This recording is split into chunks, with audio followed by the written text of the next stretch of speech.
Billy Jamieson and his fiancée Jessica are in Brussels and planning what to buy at the world's largest tribal art fair. Is that the catalog? Yeah, this is it. Is there anything good in there? Yeah, you never know. I'm looking for that piece with that special mana that sings out at me and says, "Take me home." For 7 days, rare relics and artifacts will be bought and sold in over 70 galleries. These are dealers in African, South Pacific, North American Indian artifacts. All come to Brussels for this art fair. No, I have no idea what that is. It's just, it's so visually bizarre. There's so much material at these galleries that you're scouring. You got to go back again and again. And sometimes you notice things you didn't notice the first time. You see these, huh? After just a few hours, Jessica's found a piece that interests both of them. So what is the piece you like here? It's the Kono mask. Are you smelling it? More sculpture than mask, it's captured her imagination. Right now, I can only imagine what it would be like to see someone wearing a Kono mask, dancing in these ceremonies for the harvest, for sacrifices. Made by the Bamana people of Mali in the 19th century, this Kono mask was stained with the blood of a sacrificial animal and then worn during fertility festivals. It's rare and highly collectible. Do you want to talk to the guy? Yeah, I'd love to. I love the expression in the tongue, huh? Okay, we'll talk to him. Okay. Dans ce boyer. Un fétiche. Rival collectors are everywhere, so Billy has to move fast to make this deal. How much is the piece? Le prix. Please, I tell you, in secret. Perfect. Out of the earshot of any competition, Billy makes his move. 10,000, you have a deal, okay? Okay, no problem. And right on the spot, he writes a check. Thank you very much. Merci. Thank you. The first 10,000 euros hits the decks.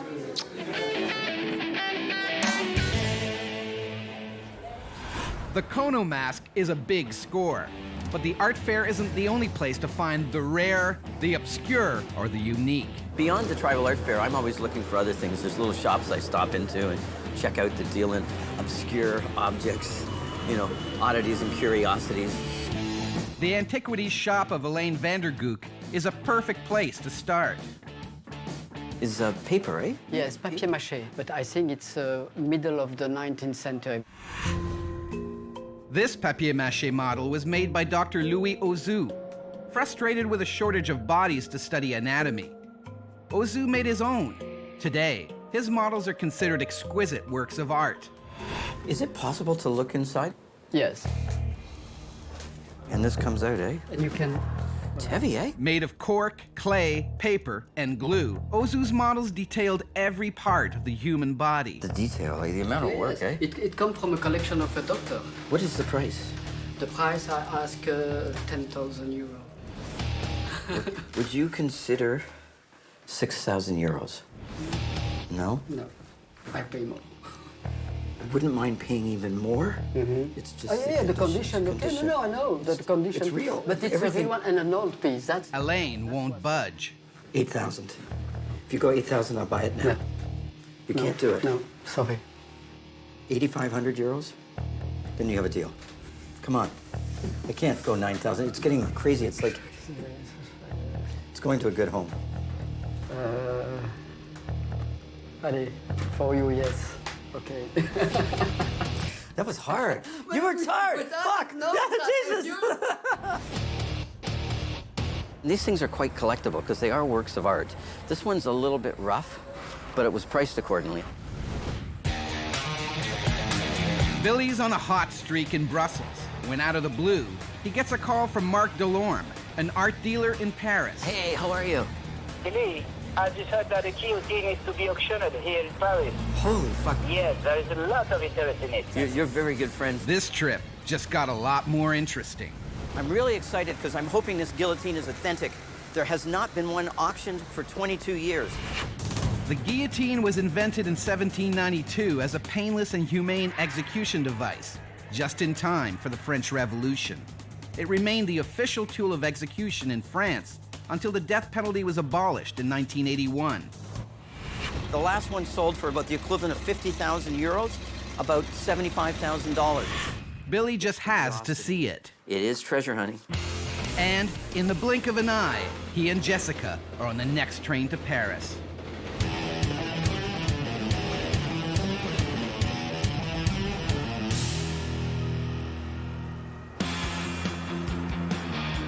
Billy Jamieson is in Paris for the once-in-a-lifetime sale of a guillotine. It's supposed to be an 18th or 19th century guillotine, and I'm hoping it's real. He can't wait to see it and heads straight for the auction house. The auction is still 2 days away, but the exhibit hall is packed. Billy isn't the only dealer who wants to buy this relic. There's a huge amount of interest in this. You can see, the history of France. Everyone thinks France is the guillotine. Question is, how many of these people coming to see this are not coming to see it as a curiosity, are serious bidders? Yeah, I'm trying to decide if it's authentic or not. No? And I'm sure they made there was all different types, right? This one is different? Yeah. Maybe this one is older? No? Well, I don't know.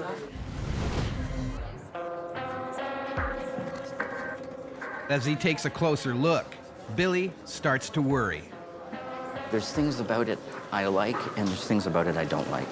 The problem here is there's not much drop between the blade and where your head is, so it might not get up enough speed to take your head off.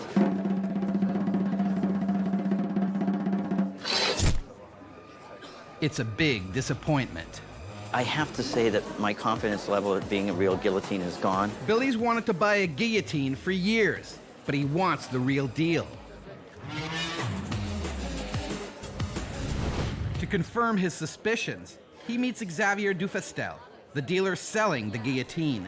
The thing which is very interesting is the only example of a guillotine made for the military campaign. That's the reason why the aspect is very unusual. This guillotine has a peculiar design because it was built to be mobile. A normal guillotine blade drops 4.5 meters. This one drops just 2.5 meters. But it was still effective. Records suggest it executed over 1,400 people. Because this guillotine was made for military campaign, so it was erected very quickly. To take away. Move. Yes. Billy loves the dark side of history, but he's not convinced that this guillotine has any blood on it. Even Olivier Dubocage, the auctioneer, isn't sure it's genuine. It's hard to know. Speak to the Ministry of Justice for French government. It's not all authentic. So much for originality. The French Ministry of Justice itself can't confirm that it's real. It possibly is made up with other pieces. Some pieces are not authentic. Things aren't right. It's kind of buyer beware.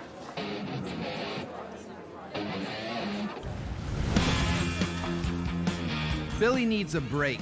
He decides to put this deal on hold and head for the flea market. I love to scour the flea markets, and I always find something. I never leave here empty-handed. Billy still has sharp blades and severed heads on his mind. I am looking for an antique samurai sword, and I thought we might put a small collection together. And he knows just where to go. How do you do? How do you do? How are you, my friend? Oh, fine. Every time's fine. Gilles Grimm is a well-known collector and dealer. I think he is the guy in Europe for samurai swords. The samurai sword first appeared in 12th century Japan, when blacksmiths learned how to transform iron into hardened steel. Forged for maximum sharpness and durability, the samurai sword was both a deadly weapon and a work of art. It's a very, very strong blade. It's for fighting. Time this. Only one. Oh, it's not? Oh, no. Never touch with hand. This one can cut one people in 2 parts.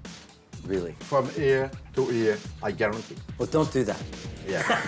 This one is a 16th century, but it's copy for 12th century. Go inside, here, slowly.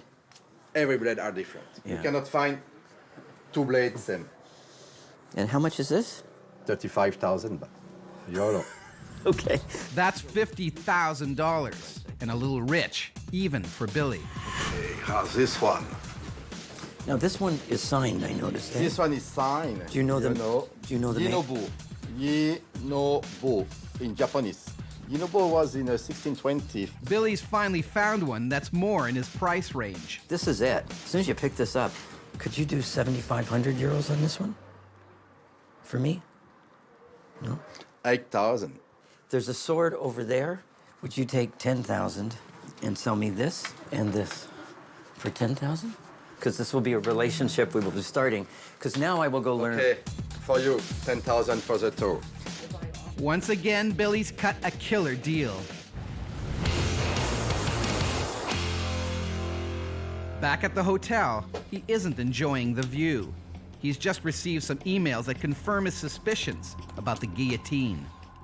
Madam Talbot just sent me an email with a picture of what looks like this guillotine in a bar.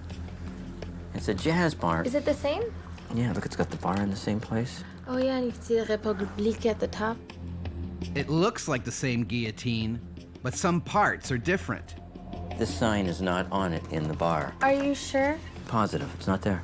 What we're seeing in the bar is not the complete guillotine, so it appears some material's been added to it. The guillotine has been tampered with, and it gets worse. Is this from another guillotine? Yeah, this is from a fellow online that builds model guillotines. This expert believes it's a fake. The guillotine is not a typical 1792 to 1800 construction. In my opinion, it's a very ugly reproduction built around the 1900s. Billy can only make one conclusion. I think this is a reproduction, probably only good for slicing and dicing vegetables. This relic is a royal ripoff.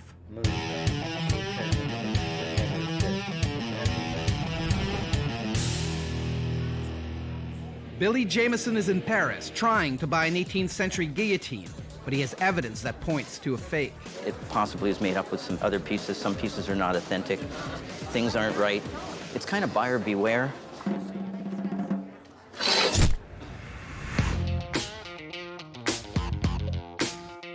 But Billy's not ready to go home yet. He has another mystery to solve. A year ago, he brought an unusual mummified human torso here for analysis. And the verdict is now in.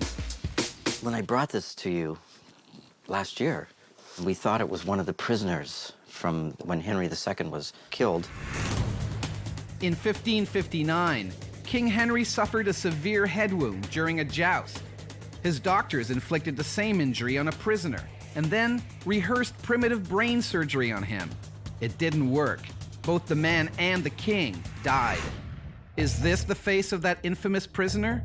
Dr. Phillips Charlier has the answer. In fact, the anatomical lesions which are here are not exactly the same as these of the French kings. So we do not have a prisoner here, right? So this is not a prisoner. Billy's disappointed, but Dr. Charlier hasn't finished his story. In fact, with this torso, we discovered a lot of things about this death.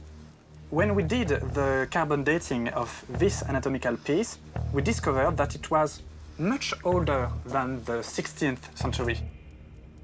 It's dating back from the 12th to the 13th century. So this fellow is 800 or 900 years old. Yes, and this piece is probably the oldest dissection conserved in humanity. In the world? In the world. Sacre bleu, it's the world's oldest human autopsy. In fact, this piece was probably carried out by one of the oldest European anatomists we know, which is Guglielmo di Salicetto. You know the doctor that did this? Yes. Guglielmo di Salicetto, a medieval Italian doctor, made medical history when he learned how to inject a mixture of wax and mercury into a cadaver's arteries to preserve it for study. Yeah, it's just, I'm so shocked. I came in here expecting it to be possibly one of the prisoners, and now you're telling me, so there is no... It's much better. Yeah. It's much better. It's much more interesting for us. I can actually say this is the oldest autopsied person on the planet. Definitely, yes. Wow, that's amazing. Billy now owns a priceless piece of medical history. All's well that ends well in the wild world of treasure hunting. So far, this trip has cut both ways, but Billy still can't get the guillotine out of his head. You remember the ones that got away more than the ones you got. So he decides to meet his friend and fellow collector, Marc Delorme. It was Marc who called Billy in Brussels about the guillotine. So what do you think of the guillotine? I think part as good. I'm not feeling confident. I'm not feeling a lot of confidence in it. Billy still thinks there's too much wrong and not enough right. This one came out of a bar. That came from a bar doesn't mean it's a fake or reproduction. Yeah. So for me, it's not a problem. Mark knows that Billy wants it. I hope you will buy it. Well, Because if it sells just low. like decoration or just, it's something, even it's a reproduction, it's belong to the history, you know, and you don't find such a artifact everywhere. Really, eh? Yeah. And finally, Mark cuts through. No, I think you're right. I'm gonna go bid on it. Would you come with me and translate? It'd be fun. That's cool, yes. It's a risky decision. Billy's going to try and buy a treasure that could be a fake.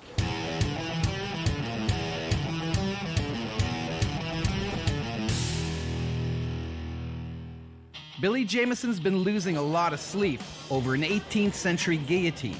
There's things about it I like, and there's things about it I don't like. But his friend Mark Delorme has convinced him to try and buy it. No, I think you're right. I'm gonna go bid on it. And at the auction house, things are heating up. This sale has caused a buzz.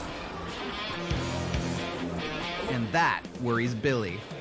One of the things that could happen is that somebody is interested in a French guillotine, has way too much money, hasn't checked it out, hasn't inspected it, bids a fortune on this, and I won't have a chance of buying it. The other thing that could happen is that people realize it's not authentic, and I pay a low price for this based on the fact it's more of, it looks nice. I might go to 25, 30,000. If it goes any higher, Billy's out of the race. It's time for the auction to begin, and these buyers are ready to storm the gates.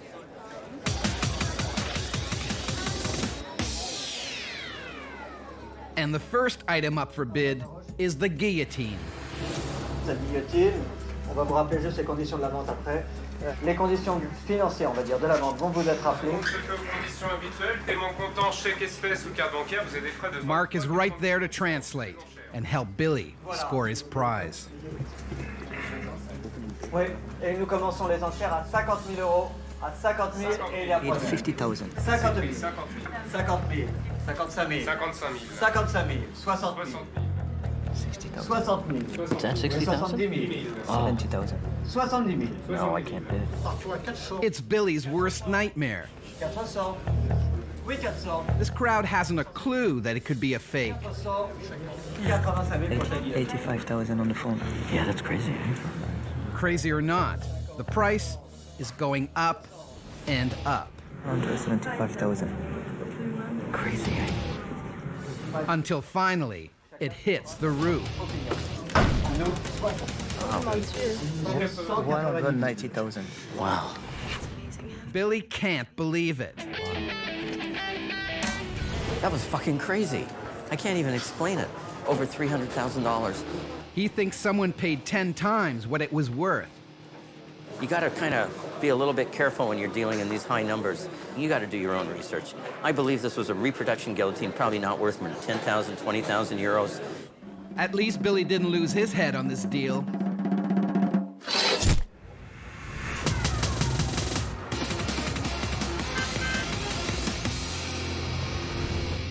Back at the hotel, it's time to wrap up and head home. Too bad the guillotine wasn't real. What a drag. Too bad. But I think we made out like bandits anyway. Jessica is absolutely right. With two 17th century samurai swords, a 19th century Kono mask, a rare papier-mache anatomy model, and a priceless piece of medical history, they don't have room for a guillotine. You enjoy just the nice view. Isn't this nice? Mm-hmm. It is, honey. We'll be back. Okay.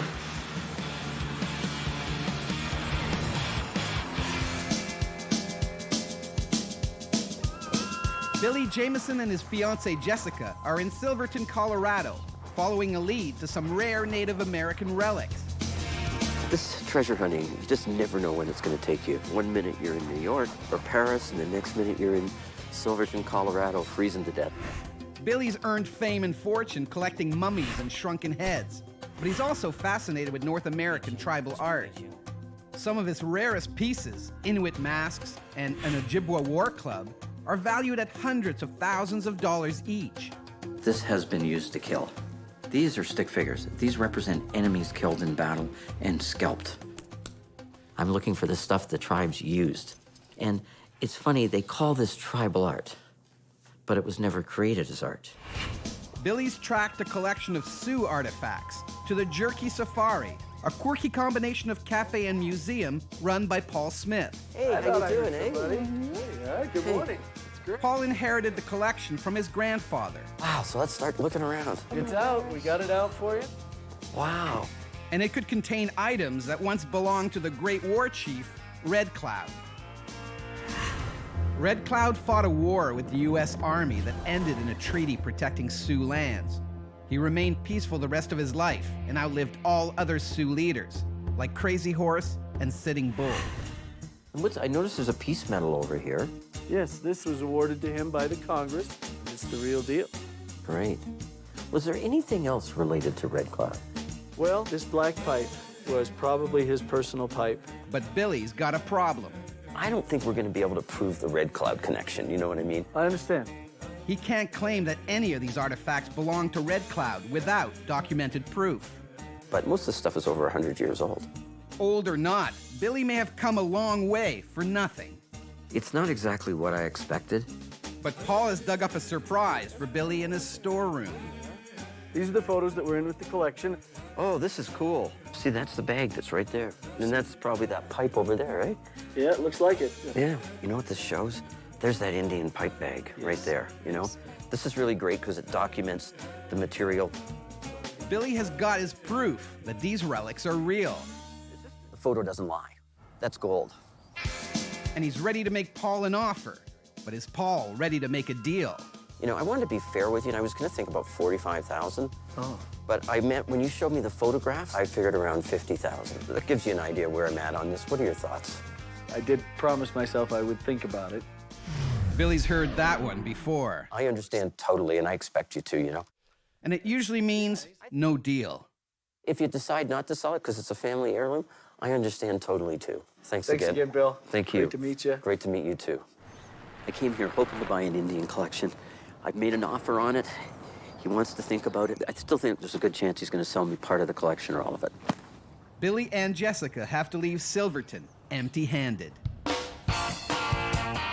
But this road trip is just getting started. Next stop, San Francisco.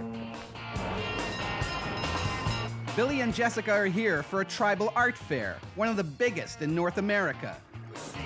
It's a great chance to catch up with their global network of friends and dealers, like Carlo Bella and Michel Gransard.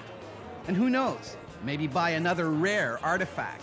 Good piece. You don't have something to show me? Yes, I have. Okay. But I don't remember where it is. It's just day one, but Jessica's already spied a piece, a ceremonial Dan mask. The Dan were a warrior culture that lived in the Ivory Coast and Liberia for 3,000 years. Their masks reflect their fierce reputation and a belief that each one has its own personality. I love it. Don't you love this? It's pretty nice. It's a nice price, too. The dealer's asking $45 grand. It's a little too much money. Look at the stand. If it was like 10 or 12,000. I know. Thank you so much for... Thank you. But when Jessica walks away, Billy has a quick secret chat with the dealer. You can put a red tag, yeah, but she'll think it's sold, but she won't know it's us. Okay. Okay? So Billy wants the mask. I'm gonna buy it. But he also wants to keep this deal a big secret.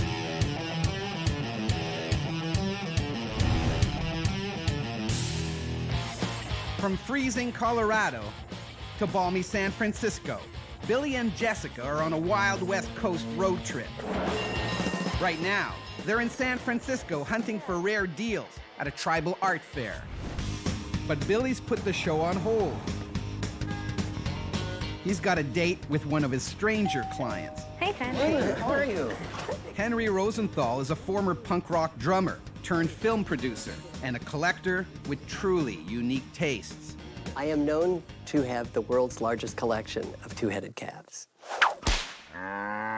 People in my business usually specialize, and they specialize in African art, or they'll specialize in South Pacific. I tend to dabble in everything. And Henry and his daughter Lulu can't wait to open their latest purchase from Billy. Billy gave me a call and said there was a calf up for auction. And he asked if I would be interested in it. So he made the arrangements to try to acquire the calf on my behalf. There we go. Well, when I saw this on the cover of a French auction catalog, I just thought of you. Holy shit. It's kind of like Christmas, eh? I'm excited. It's always a big moment when a new member of the family arrives. Why two-headed calves? Well, I'd always wanted one. I'd always been attracted to oddities. I was into monsters as a kid, and so two-headed calf was sort of like a holy grail for me, and I didn't know I would grow up to be a cattleman. And how many do you have now? I got over 40 head. 40 head of two, oh, that's 20 head, or? Well, you count cattle by the head, don't you? We're out here so we can get a better look. Oh, that's wow. so cool. Two-headedness is a severe example of conjoined twins. It happens when identical embryos don't separate in the womb. In humans, the odds of it occurring are 1 in 200,000. Get a better look. It's a really nice one. Look at this. How many tails? 1. One tail. 2 spines, converging beautifully. Beautiful V, back into one single tail. It's totally blonde, eh? How about you, Lulu? What do you think of having grown up with all these things? 2 heads are cuter than 1.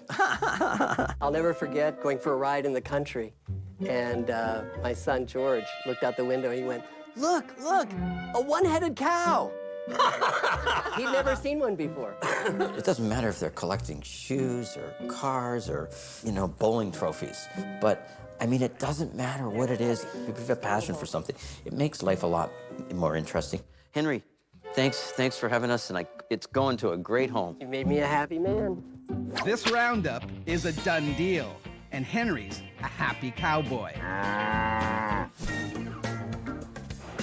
Jessica's off to explore San Francisco, and that gives Billy a chance to wrap up his secret deal for the Dan mask with Leo Vigorelli. This piece is amazing. I think this is great. A lot of people say that it's the best piece in the show and one of the most important. It will make a perfect gift for Jessica, if he can afford it. Yes. My fiancée is crazy for this. We are offering it for $45,000 US. It's a lot of money. I'm not trying to insult you. If I said 35. What about 40? 40,000. Yes, I can do that. Thank you. But money is only a part of this deal. I'm going to surprise her, but I'm going to come back with her after and just kind of pretend it's sold. With the red tag, she'll think it's sold, and I'll go, oh, my God. And is that okay? Okay. Billy's secret is safe with Leo, and he'll be back to spring his surprise. But right now, they're off on the next leg of their West Coast trip to Seattle, Washington, and a meeting with a new client who wants to buy a shrunken head. John, this is quite a place. A work in progress. Isn't it always, though? Rock producer Long Gone John helped launch the careers of Courtney Love and Jack White.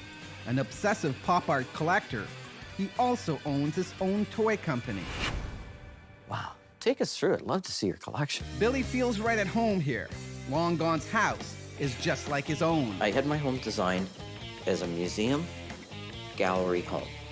And what it is it's my own cabinet of curiosities. And it's kind of a magical place. And for Long Gone John, it doesn't get any more magical than this. Hello? It's for you. I can't talk now, bye. You do suffer from the collecting disease, eh? I think I do. Yeah, there's no cure for us, I always say. There's no 12-step program I've heard of yet for this collecting disease, but a true collector understands it and gets it. But while Billy chases relics from the ancient world, John is hooked on pop culture. What are these ceramics? Are these by certain people, or? They're called psychoceramics. They were made in the 60s. I collected these for years. Among Long Gone's crazy pop art collection are paintings by artists of the West Coast Underground. This was a commission piece. The artist is Todd Shore. This is you and as a pirate and your cats. This is also Todd's up here, Walt Disney and Salvador Dali. It looks like Billy's found another perfect client. There's so many philosophies on why people collect. But you know what? If you really think about it, and this is totally never proven, but everything is collected. But will a shrunken human head fit into Long Gone John's collection?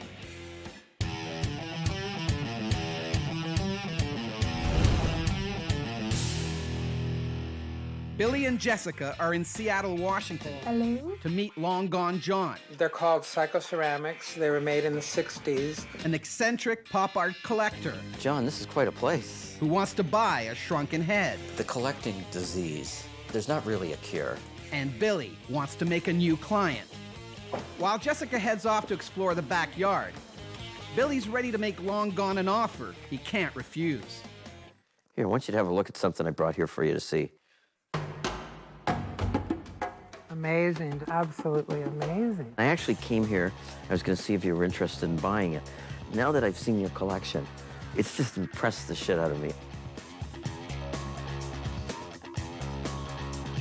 And you know what? I'm going to give it to you as a gift. No. It's a $10,000 gift.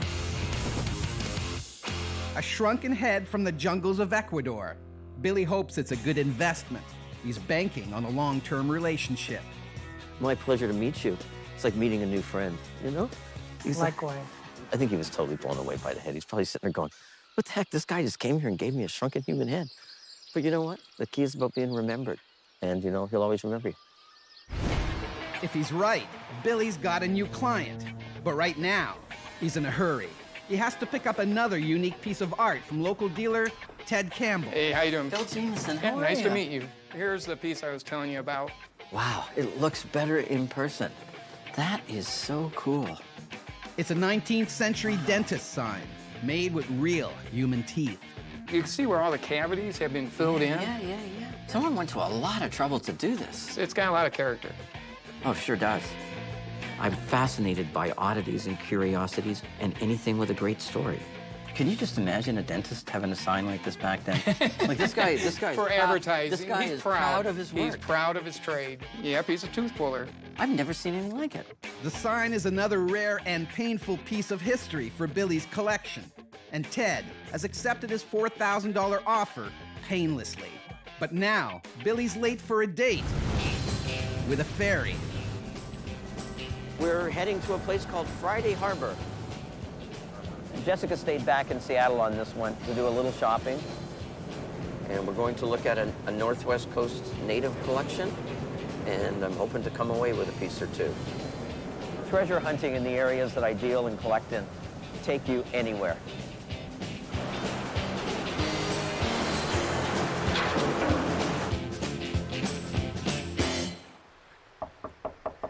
George. Hello. George Freely. Bill Jamieson. Nice to meet you. Thank you for having me into your home. Welcome to the sunny San Juans. Dr. George Fraley is a retired dentist and a private collector of Aboriginal art. I'm constantly getting leads from people on interesting artifacts, and it's amazing. One day, you know, you talk to somebody and they know somebody who knows somebody, and before you know it, you're tracking that person down.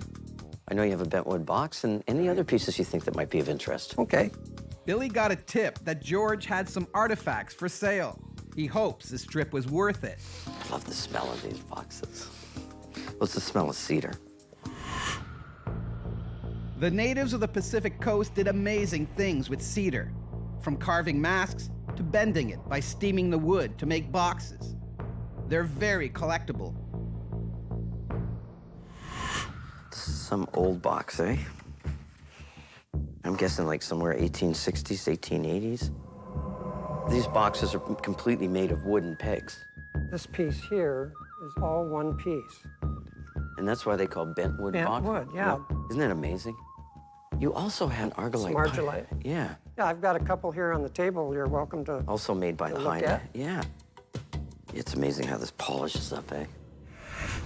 Argillite, or black slate, is found in just one place, the Haida Gwaii Islands of British Columbia. The Haida only began carving it in the 18th century, and although modern carvers have continued the tradition, the real prizes are all over 100 years old.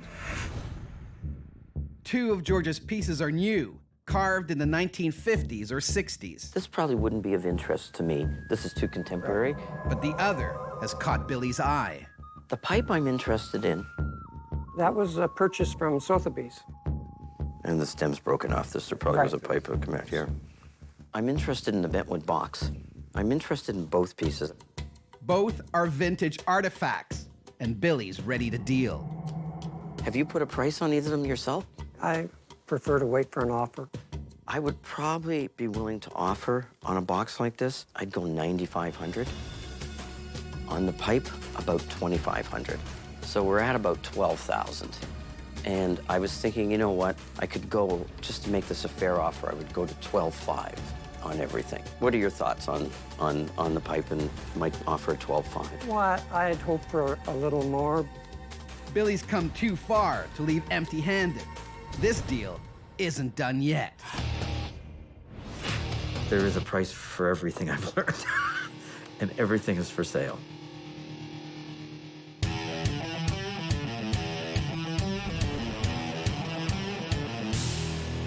Billy Jamieson's in the Pacific Northwest, trying to buy some rare Aboriginal artifacts. A bentwood cedar box and an argillite ceremonial pipe. So what are we at, 12,000? But their owner, a retired dentist, is a tough sell. Well, I'd hope for a little more. Thousands of miles from home, Billy can't afford to take no for an answer. I would settle for 13. See, I'd probably go 12,500 for both, but I'm a little bit, I'd go 10 on the box and probably let you keep the pipe at that. About 12,750. This deal has gone as far as it can go. Come on, you got a deal. That's a deal, okay. George, it's really a pleasure. I'm glad you could get to the San Juans. When I go on these trips, I never know what I'm gonna find. Sometimes you come away with nothing. Today I came away with a hide of bentwood box and an argillite pipe. I was hoping there might have been some other pieces kicking around, but c'est la vie. Billy and Jessica are back in San Francisco. It's the final day of the tribal art fair, and time for Billy to spring a surprise on Jessica. How are you? But on his way to pick up the African Dan mask, Billy can't help himself. He spied another relic he'd love to own. This is an especially good one of all the Ula throwing clubs. It's a 200-year-old throwing club from the islands of Fiji. This one has 3 insect human teeth from the victims that it's taken. So it had extra importance, extra power. What's the price on that? $3,400. Are you negotiable? Like, would you consider 25? Can't do it, though. It'd be What's like, the best you could do? It'd be like, family price would be like $28.50. Deal. Feel all right? Yep. Let's do it. One more deal done, one to go. Billy's asked his friend and fellow dealer Carlo Bella to help spring his surprise. Oh, it's still here. Just as he planned it, Jessica thinks the mask has been sold. What's a pity, you are late. You came late. I love it. Is it a dealer? Yes, he's a small dealer. Blonde hair, Blonde hair. handsome, yes. And she hasn't a clue what's next. We're taking this home with us. No way! Oh, you... Oh. Wow, congratulations. It was a surprise. You had any ideas? Wow. No idea at all. Thank you. Oh my You're God. good. You should be an actor. I am completely blown away. I am. That Billy. I should have known. It doesn't get any better than this in the tribal art world. Everything turned out great. I love you. That's the best. It's rare that Billy Jamieson's home, but today he's catching up on his correspondence. Any of it could lead to a new treasure. On any given day, loads of pictures come. I get emailed in the mail. I get photos every day. And today is no different. A query from Massachusetts has captured his attention. I would like your opinion on an attached piece. I believe it is late 18th century, 19th century South Pacific ceremonial staff or club. It's a hard and heavy wood teak. Holy fuck. It's not a club, it's a god staff. Jessica? A Polynesian god staff is one of the rarest pieces of tribal art on Earth. And I think it's real. Oh, that's beautiful. This is fucking hot. This is good. This just looks like a piece of wood, but... Carved as ornate effigies to their ancient gods, Christian missionaries burnt almost all of them. Today, only 13 are known to exist. And this could be the 14th. If it is, it's worth a fortune. Wow, this is amazing. Uh-huh. Polynesian art is among the rarest in the world and demanding record prices. It's highly collectible. There's hardly any of it on the market. The staff has surfaced in Cape Cod, where it's guarded the lobby of a museum for over a century. The god staff was in an umbrella stand by the front door. There was a gentleman that had come in that said this was a pretty valuable piece. I think it's ironwood. It's so difficult to carve, so these guys are master carvers. Billy's excited and worried. He's not the only dealer Ray's contacted. I knew it had some value to it. I'd also contacted Sotheby's. One of the world's biggest auction houses will be tough to beat. To gain the advantage, Billy can't waste time checking it out. I'm pretty well ready to pull the trigger on this. Right now, I'd go 200, 250.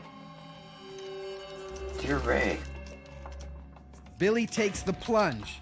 Sight unseen, he offers a cool $250,000. If you don't move on these deals quickly, quite often somebody else will get it.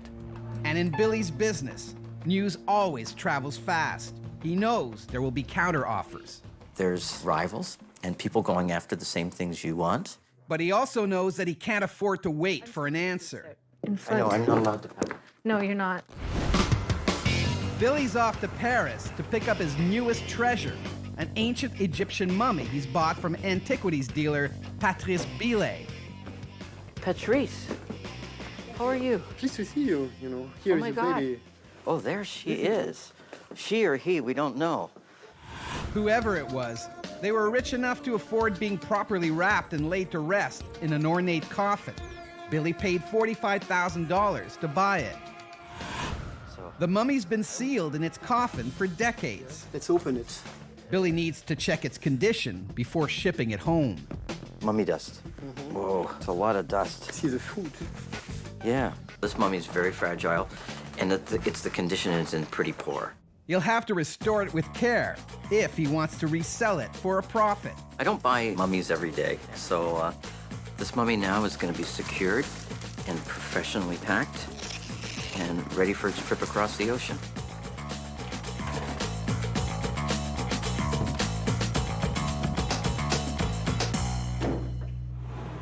It's time to head home.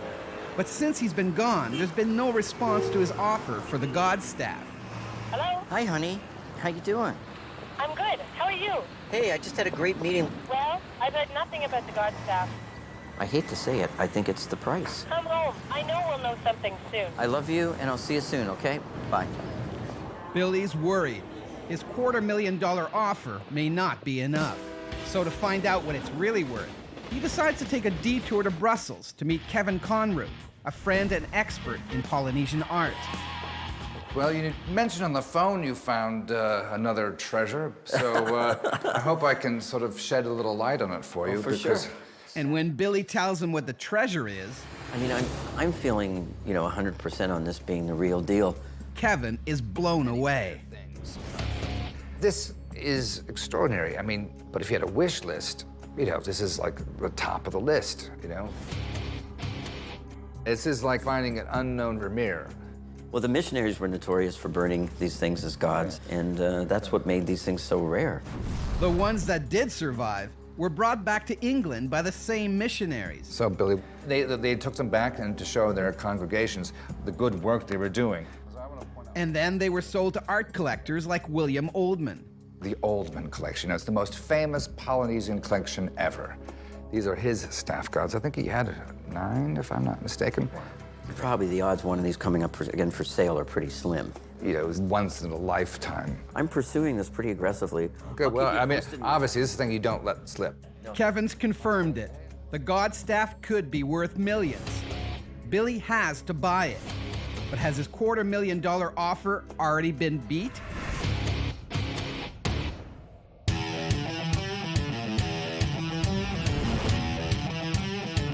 Jessica? Billy Jamieson is trying to buy one of the rarest relics on Earth. I think it's real. A South Pacific god staff. Wow, this is amazing. But there's been no response to his $250,000 offer. It just went dead. And the person's not returning my calls or answering my emails. Sadly, I might have lost it. Even worse, news that there's a god staff for sale is spreading. There's already gossip going around my business that a god staff has come out of New England.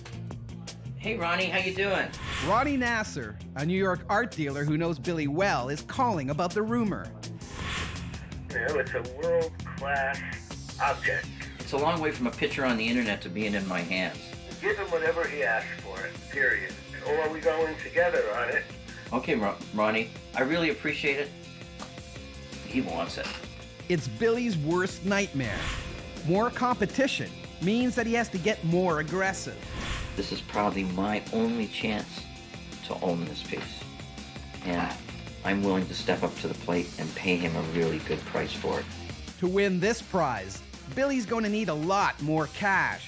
Whatever you have to pay it. And what that will be, I'm not sure. He needs to make some big sales fast. And one thing he's got a surplus of are Egyptian mummies.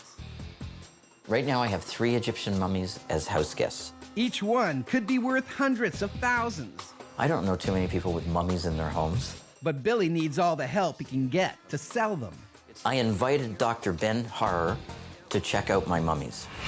Dr. Ben Harrer once studied the mummy of Tutankhamun and determined that the boy king may have died from a horse kick. I'm hoping he may be able to help me find a home for one of my mummies. Well, here's one of the new arrivals. Billy bought this mummy for $45,000 and wants to triple his investment. The thing that makes this mummy special, you know, it's the skeleton is intact. Obviously, the head had been unwrapped. Could have been unwrapped 2,000 years ago. This was a low-class mummification. So far, Ben's not impressed. But I have a feeling he's gonna like the one downstairs. The mummy Billy just bought in Paris still isn't restored, so its real value is unknown. Ben, let me show you this other mummy we've got here. The coffin and mummy have seen better days. You can see the toes coming through. Right. This mummy needs work, but Ben's more interested in the coffin. It was once actually a very handsome case. That's kind of a pleasing face, actually. We take a snapshot of that. So far, Ben isn't impressed with any of the mummies. This is gonna be a tough sell. But Billy saved the best for last. So I've had this fellow now for about 3 or 4 years. He's got a nice home. You can see over here the flank incision where they went in to extract the intestines and the stomach. It was the most expensive mummification you could have. So he probably was a high priest. And a high priest could bring a high price. An Egyptian mummy high priest in a coffin sold at Christie's in New York for, I think it was about $1,100,000. Now you have a friend that may be interested in this mummy? He has 2 mummies already in his museum. Oh, yeah. But I think he might be interested in a third. He's open to temptation. Ben's agreed to help, but if Billy wants the god staff, he can't wait. He needs to unload a mummy now. How are you? Bill Jamieson here in Toronto. Have I got a mummy for you? The reality is, there's not a lot of people on this planet that collect mummies. They're difficult to sell. It's a gentleman probably in his late 30s. I know you have one, but I think the other one you have is totally unwrapped. You need an institution or an individual that really wants a mummy. Well, we know that mummies sell tickets. As you know, mummies sell tickets. Well, remember, mummies sell tickets. I'm asking $145,000 US. Finally, he receives an email from an American university. It's always been a draw. People's fascination with mummies. Egypt sells. In less than a day, Billy's found a potential buyer. But can he now get his price?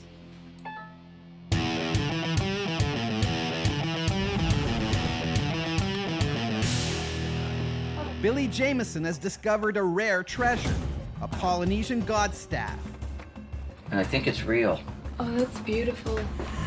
But to buy it, he has to sell his ancient Egyptian mummies. They come up so rarely, and if somebody wants one and you've got one, you can kind of pretty well name your price. He's got a university on the hook for one of them. I'm asking 145,000 US. And finally, they bite. Okay, it's yours. I'll do the paperwork, get it crated up, and arrange to ship it down to you. You got it. Take care. Bye-bye. So, Jessica, we sold a mummy. I purchased this mummy for $45,000, and we sold it for $140,000. Not bad for a day's work.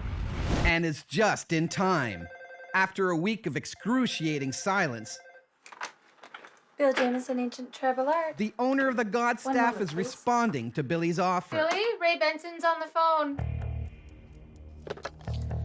Ray, how are you? And Ray gets right to the bottom line. Billy, we started talking to Sotheby's. So I figured Sotheby's had been in to see you. I didn't realize it had appreciated as much as it had. If you're really, really interested in it, and if you can come up with 1.25 million, I think we may be able to make a deal. 1.25. That's $1 million more than Billy's first offer. And Ray wants it right now. Billy will have to borrow the money to make it happen. Without ever touching it, this deal is now or never. I'll email my bank right away, and I'll have the funds wired to you. $1,250,000. Yep. Thank you very much. Wow. Hey, thanks a lot, man. Take care. Bye-bye. It's the biggest single deal Billy's ever made. And now, he can't wait to go and get it. So we got the God staff. We're going to Cape Cod. Falmouth, Massachusetts is over 350 years old, and its museum celebrates its heritage as a great 18th century whaling port. Hello? Ray. Bill. Hey. This is my fiancée, Hi, Jessica. Oh, very nice to meet you. Ray Benson is the museum's director. Ah, the God staff. There it is. It's a gorgeous piece. It sure is. It was more impressive in person than it was in pictures. Do you know when it came to the museum or how it... Most of the collection that we have came through Silas Jones. We believe that Captain Silas Jones made many trips and he acquired this. Silas Jones first went to sea at the age of 16. At 21, natives attacked his ship and killed the captain. Jones took over and remained a captain for 30 more years. It was sitting here for years and years and years in what was basically an umbrella stand. Thank you, Ray. Thank you, Ray. In the world of tribal art, this is like an unknown Picasso or Van Gogh being discovered. This is a total extreme treasure hunting story. Ray, it's been a real pleasure. I can breathe easy. I got my God staff, and the truth is, you know, when you do these deals, when it comes right down to it, it's not yours till you have it in your hand. After a long journey across the Pacific and then forgotten for a century in an umbrella stand, the staff of Tangaroa, god of the sea, has a new owner. To think this was carved with not a modern tool. This piece was carved totally with stone, animal bones, shells, and sanded with shark skin as sandpaper to give it this smooth. It's just a beautiful, beautiful piece of art. Pretty fucking cool. Mm-hmm. I never expected to be holding or having one of these in my lifetime. Now the work begins. Now the work begins. Now that he owns it, Billy needs to know what it's really worth. We want to see how this rates in the size. He starts by comparing it to all the other god staffs. So, length 34 inches, the head 12 by 5 1/4. So far, it's bigger than any of the staffs in the famous Oldman collection. He had exquisite examples. He just had the very best, you know, that was amazing. I believe at this moment we have the most important piece of tribal art in the world that could be purchased. If Billy's right, his phone is going to start ringing off the hook. Bill Jamieson can help you. Hey, Heinrich, how you doing? And the first call he gets is from Sotheby's in New York. Guess the head of tribal art at Sotheby's found out that I'd acquired this piece, and it appears they have a client, and they're trying to make me an offer I can't refuse. But now that he owns it, does Billy really want to sell it?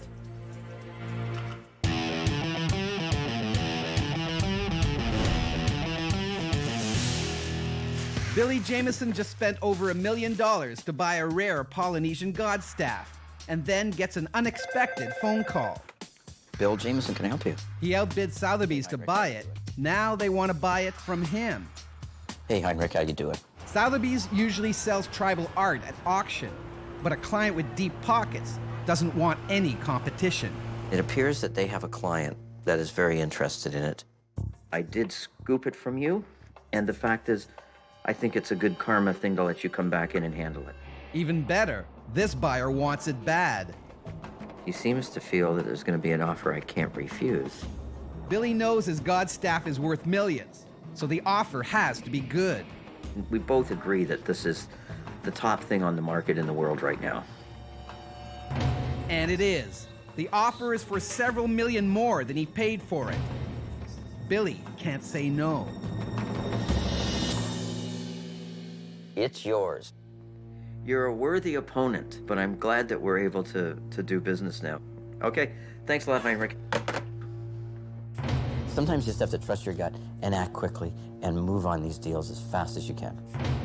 In the blink of an eye, Billy's bought and sold one of the rarest tribal art treasures in the world. We just want to get a shot with it before this fellow leaves me. And its new owner wants the god staff in New York tomorrow. But before it goes, Billy wants a portrait for posterity.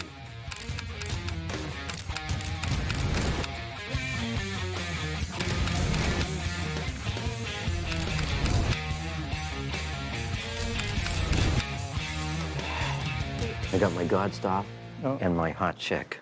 It's a win-win. Win-win. Okay, yeah, make sure it doesn't shift, guys. The god staff isn't the only relic getting ready to leave. The mummy Billy just sold is getting crated up and shipped out. I am going to be sad to see this mummy go, because I'd love to keep them all here, but in this case, he's going to a new home. Bye-bye. And it's a good home. Here we go. 24 hours later, Billy and Jessica are in New York. Hello. Hello, Heinrich. You know Jessica. And just like Billy, Heinrich Schweitzer, Sotheby's head of Oceanic Art, can't wait to hold the god staff. Jessica's having a real hard time letting go of this thing. Well, I don't blame you. This is the number 14. Oh my God. Yeah, so beautiful. It's priceless. So I think if you're ready, I'll get the contract now. Okay, we have a deal. Okay. Thank you. Thank you. This could be one of the biggest sales I've ever made. So here's the contract, Billy. Ah. I live for the rush of chasing down pieces like this. But once you've done that, the buzz is over. You're on to the next chase. I cannot imagine doing anything else. Billy sold his god staff for millions of dollars. It was one of the largest prices ever paid for a single piece of tribal art. Sadly, a short time later, Billy Jamieson passed away.